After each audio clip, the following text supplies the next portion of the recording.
Hello, welcome. My name is Mario Bernardi, and I am the founder and the director of the Grand Tour Europe.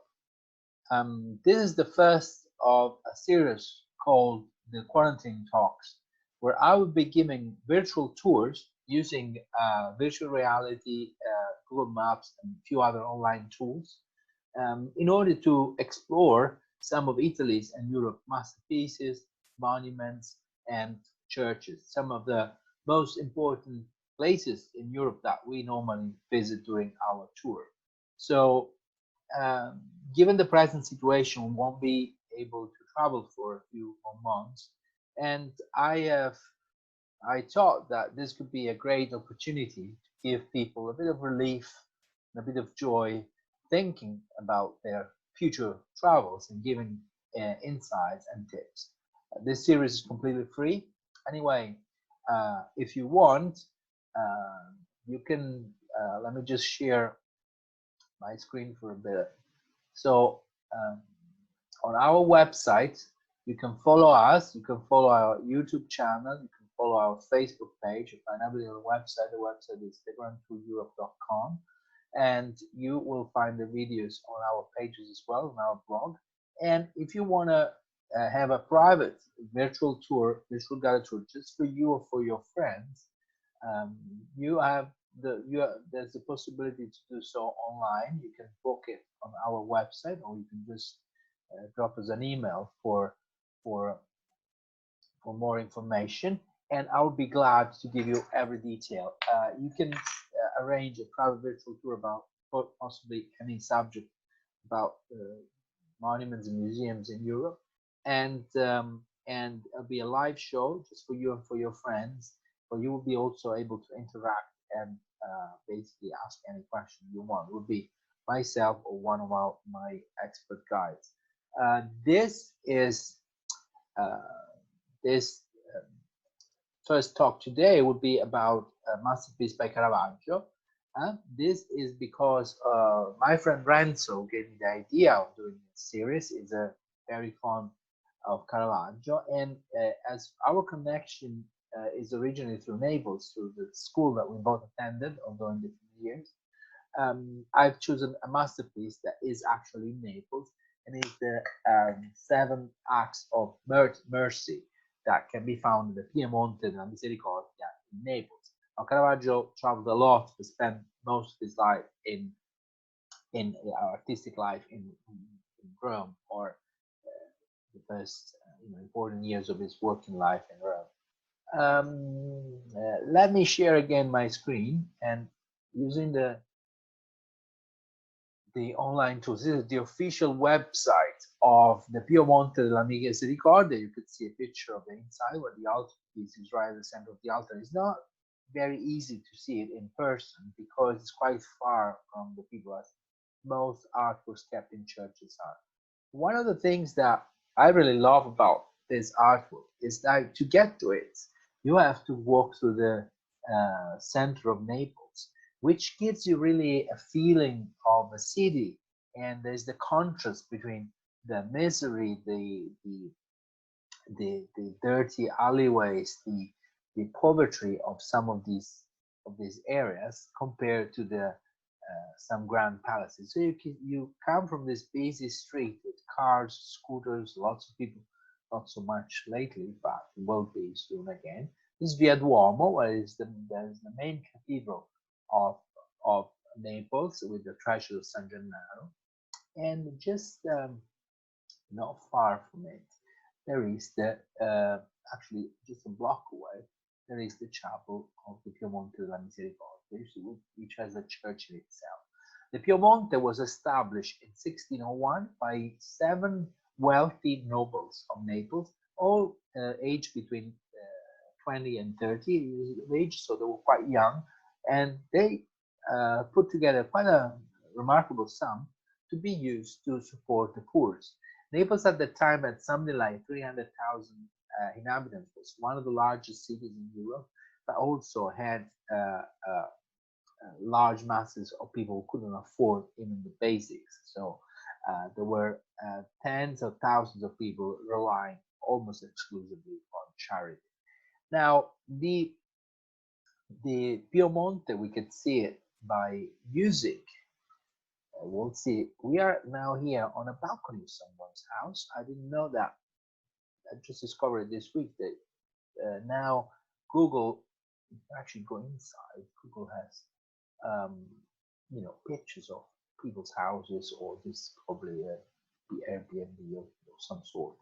So down there, that is the dome of the Duomo of Naples, and this is the spire of San Gennaro, one of the many spires which are basically Thanksgiving, built starting from 1630s, 1640s. Naples has three big ones in the city center, and this is dedicated to San Gennaro, patron saint of Naples, who was believed to have stopped an eruption of the volcano, the Vesuvio, in the beginning of the 1600s. Now, sorry. Now the facade of the Piemonte is here. We can actually see a little bit better from Via dei Tribunali if we go on another balcony, which is this one, I believe. Yes. And then we get out, and then you see this is the facade with the Peperino stone, the dark stone that you see in the center of Naples, and the Baroque ornated facade. And here there's a, now they have a museum, the display of objects, artworks, and the history of the charitable organization, which became in 1605, Pope V approved this new charitable organization, became one of the most important in Naples, especially as they started to cooperate with the Jesuits. And they were, among the other things, also in charge of all the confession and the charitable operations within the prisons of Naples and in all the kingdom of Naples. Now, on the facade, it says in these letters, "Fluent ad Deum omnes gentes." Let people, everybody, all the people, flock to God. Gentes is more than a people. It means a different type of people. Gentiles were basically the Romans, the pagans. It means a plurality of different types of people. Now we can go actually, so it's more inclusive. It is a 1600s also the time when the first concept of globalization actually came into the world, with especially Spain and Portugal having colonies overseas and the conversion of natives and Americans and in the New World. Let's get inside the Piemonte. Here we are inside the museum, which is really nice to see, but is not the subject of this talk here. Let's get actually inside of the church. Let us inside the church. This is wrong again. I did it before. I don't know what I'm doing now.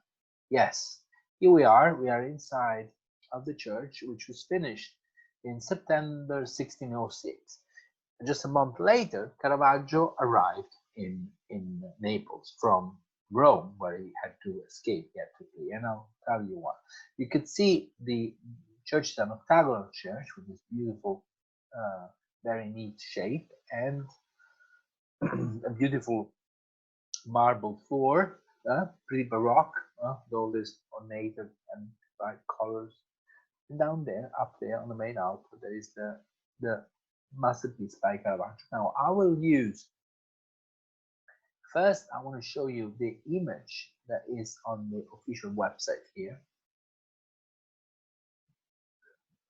There we are.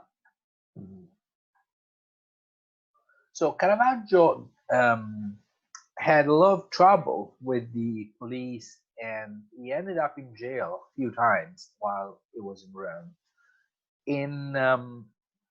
For various reasons, most of them because he used to carry a sword and a dagger, and at the time you needed a license to carry weapons, and he didn't have one, so he got in trouble several times. He also was quite aggressive and quite physical with many people, and so he ended up in jail a couple of times. Some other times he was able to get away. And in May, the 28th of May, 1606, while he was playing a game called Palacorda, sort of tennis of the 1600s, he humiliated and killed a man called Ranuccio Tomassoni. So Tomassoni was probably another bully, another, kind of man I wanted to show off. But Caravaggio defeated him, and then he pointed a sword towards between of his legs, and he probably just wanted to humiliate him, but actually managed to cut him in just between his legs, and he bleed out in actually a few minutes, so it wasn't possible even to save him.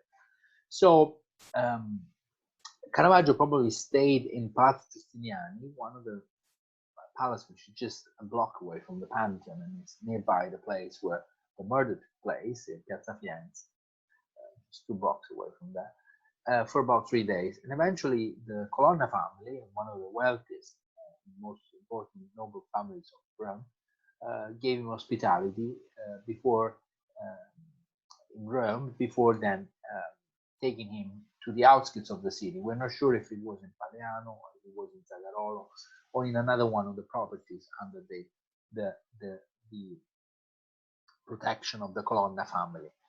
At that time, the nobles had the right to protect criminals from the national justice. Officially, it was illegal, but it was a practice quite common. So nobles and people who were working for nobles, they were actually completely safe, and they were, they could avoid going under the imprisonment or under court. Anyway, there was a death penalty that was admitted against that verdict against the Caravaggio, so there was no way, he had to leave. We don't know how or why, but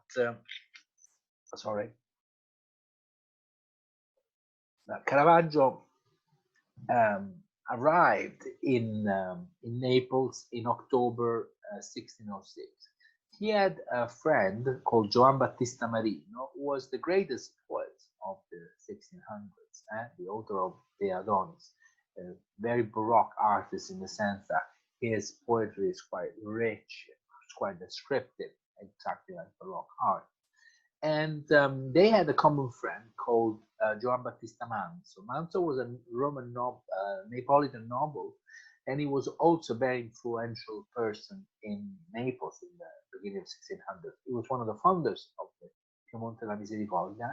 This could have been the link that made Caravaggio decided to join Naples. Naples at that time was a bursting capital with quite of all the Italian cities of the time, or most of the European cities of the time, was one of the most open to the reception of innovations in art. At that time, there were Flemish masters living in Naples. Pietro Bernini, Gian Lorenzo Bernini's father, also worked in Naples for a few years at the beginning of 1500s before returning to Rome. Again, there was a kind of stable government with the Spanish vice kings, the Viceroy. So it was ideal for a young artist who had something to say to be working there. There were a lot of nobles willing to pay for nice art as well. And the religious orders were extremely powerful, and of course they were one of the main patrons of arts at that time. So Caravaggio arrives there at the end of 1606, and by January 1607, he would have completed and would have been paid 400 scudi for this wonderful masterpiece that we can see. Sorry. This is an enlarged version. As you could see, the painting is actually divided into 2 different. Now, the Monte della Misericordia was basically following the gospel in doing the works of mercy.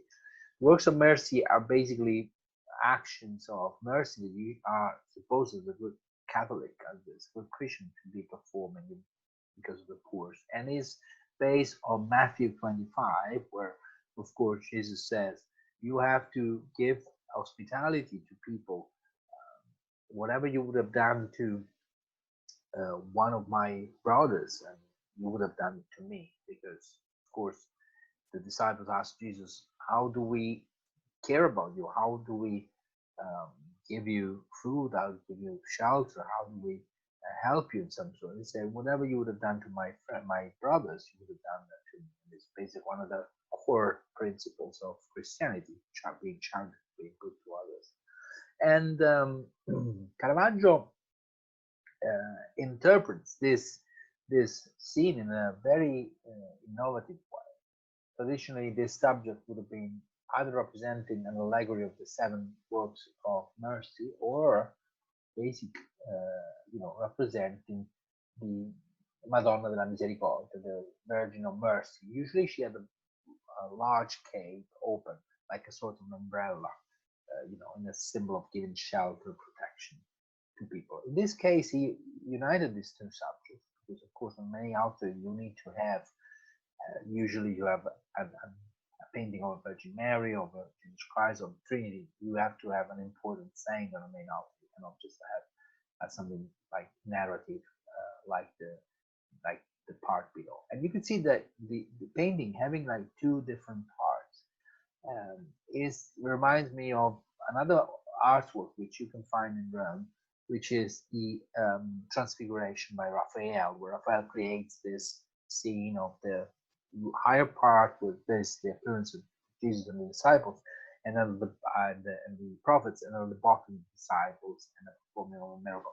And there is a link between the two parts using the arm of the angel, but we'll talk about this later on.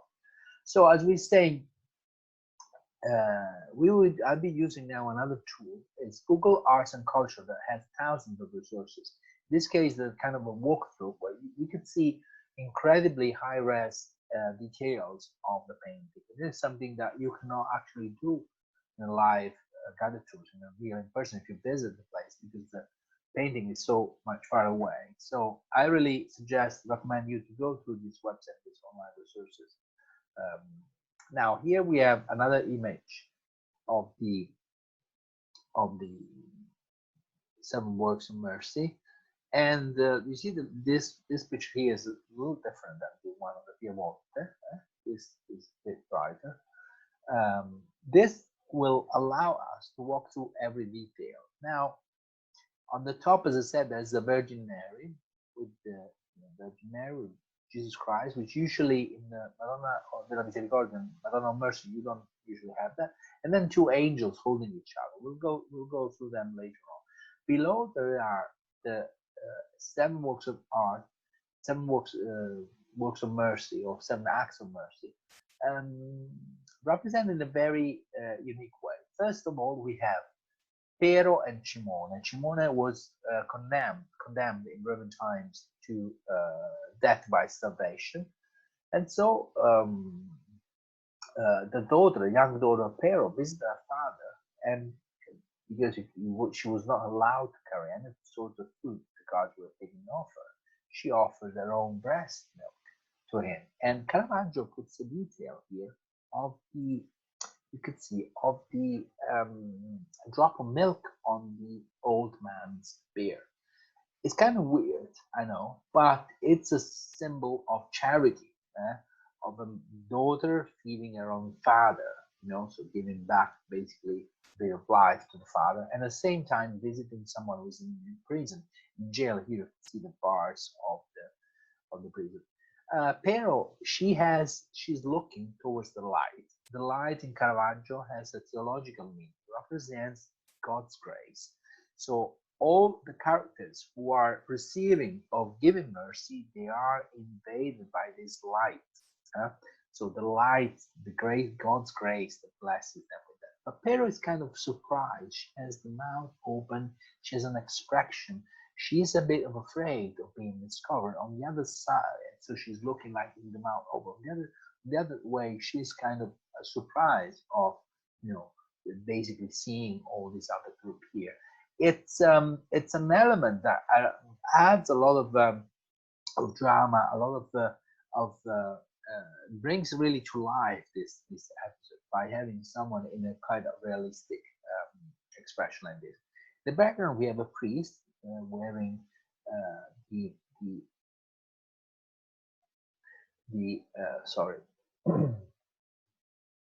vest, and he's also bearing a torch.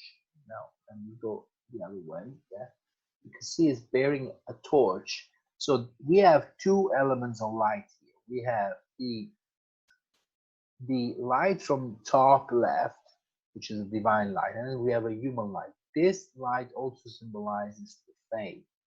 The candle symbolizes the faith in many, many paintings starting from the Renaissance. Again, so we have the feet here. Feet are a recurring element in Caravaggio's, the bare feet. We find them in the position, we find them in several artworks. Many times there were an element that really put people off Caravaggio's art. A lot of patrons refused to pay Caravaggio, refused to buy the artworks because of the bare feet. But the feet are what connect us to the ground. So it represents the basis of the human condition, the fact that we are part of the creation. And also the washing of the feet that is performed on the week before Easter. It's a symbol of humility, symbol of someone who's humble. So representing the feet in this way is also a call to humility. Now, the feet are also the feet of a dead man. You can see there's a kind of a yellow color. This is buried at death, another one of the works of mercy. This man dressed like a Spaniard with a very rich, hat with a palm, with a plume, and then all this red mantle on. You can see the mantle goes down to a hand of a man, which is completely, naked, and you can see the back of the shoulder, the details of the of the of the of the back. And then here there's another figure in the dark, and there's the point of the sword. See the sword, Caravaggio's sword, the sword that he loved so much and got him so much in trouble by killing and offending people. So these are like connected with the legend of San Martino, San Martin, who cut his own cape and gave it away to poor for them to cover themselves. In this case, the mantle, is just cut enough, in order to be given to people. Behind here we have a pilgrim in a shell, and then the pilgrim is quite, he's got quite a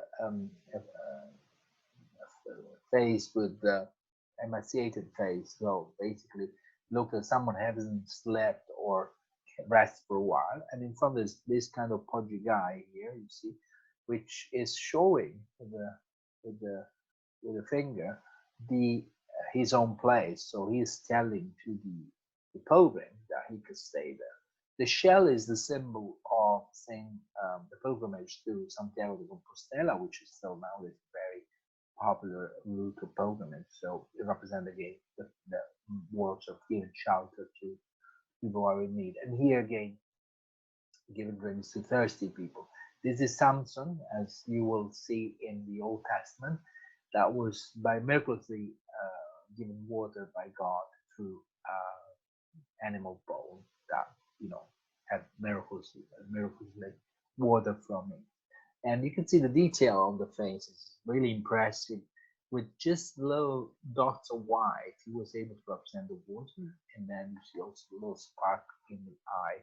And the face also so dramatic. Now, the part above, you have the detail of the Virgin Mary. Virgin Mary really, really looked like a peasant, like a common woman, like very humble face. There's no aura. There's no. Usually the Madonnas all have that kind of image of beauty with some gold lights, gilded hair, and some divine lights which is coming out from them. Not in this case. She's quite pale and looking down. So is the child as well. There's no aura of divinity. It's something really, different. The two angels, like two kids holding each other, it represents, this is like a swap in the symbolism from the cave to the hugging. And then you can see these beautiful wings. The angels of Caravaggio, they always have beautiful wings, realistic wings. So basically, they are real, painted. The thing that amazes me of these pictures is like the quality and the level of details. It's so much more defined than what you could see of a real person. And then the hand down. This is basically the element that connects let me go back to the origin. Yeah, that connects the two parts of the scene, the top and the bottom, which are united. And you can see that if from the center we have this halfway through, we have the fate of the priest, symbolized by the light, by the torch, which connects with the divinity touching down to the angel. there is a complex theological meaning in this composition, and it's as I always say, Caravaggio has made two great innovations in his time. The first one, like Galilei taught us to look at nature, to learn about nature, and not like using the gospel or the Bible or other teachings, than the direct experience of nature through experiments and through science. So Caravaggio gave us this message of looking at nature, representing nature as it really is, rather than looking at old masters' artworks or looking at an idealized vision of the other. Especially because these episodes are something that really happened to history. It's something that has to be part of our life still again. So it has to be real. That's why the clothes as a contemporaries, that's why people are looking like real people you can actually meet in the street of every city at that time. And then again, there is another element, is the element of the theology that is basically transformed into a performance. That's why the strong theological elements of the Catholic Reformation are here embedded in this element. Now, the works of mercy are a quintessential Catholic Reformation or Contra-Reforma theme, subject, because as Martin Luther was questioning the fact that works of mercy doesn't really buy us heaven, because God is already knows, and God is the only one who makes a decision whether to save or not us, depending on our nature. For the Catholics, it was always the way you behave, it was always the way you are towards the others that will gain you the kingdom of heaven or not. So it's basically whatever you do with your life that matters. And we have two very different approaches here. Huh? So it was very important for Monte. Now, thanks to this painting, Caravaggio gained quite a lot of success in Naples. It was asked to make several artworks. Unfortunately, all of them are now not in Naples anymore, except for the Flagellation of Christ, which is in the Monte Museum. And seeing this artwork and see other works by Caravaggio in Naples created a whole, not immediately, but in a few years after, it created what we could call a school of Caravaggio style, like Battistello Caracciolo and other artists that actually developed the style following the lessons and the teachings by Caravaggio, the innovation that comes with it, the realism, the complex allegories, the fact that he used the lights. There's one more thing. You can see that here, the shade of the wings of the angel on the wall. And the street itself has been recognized as being a real alleyway that you can see in the center of Naples. So there are realistic elements. Theology becomes real in Caravaggio's hands. Now, he left Naples a few months later, by June or July 1607, to go to Malta. We don't know why he went to Malta. Probably he wanted to become a knight. For, most artists, they had issues with their status, the fact to be acknowledged and recognized, and Caravaggio was one of them who struggled to, get social acceptance. Although his art was recognized as being one of the most innovative of his time. Now, I hope you enjoyed this brief talk about Caravaggio, and the next one will be about Raphael, and it'll be a surprise, but it's very famous Raphael masterpiece. I'll be making several about Raphael because this year is the 500 years anniversary since he died. Stay tuned, follow us on the Grand Tour. Let me show you again, thegrandtoureurope.com. You will see on the main page of our blog, I was posting there's quarantine talks daily, and then also you have the opportunity to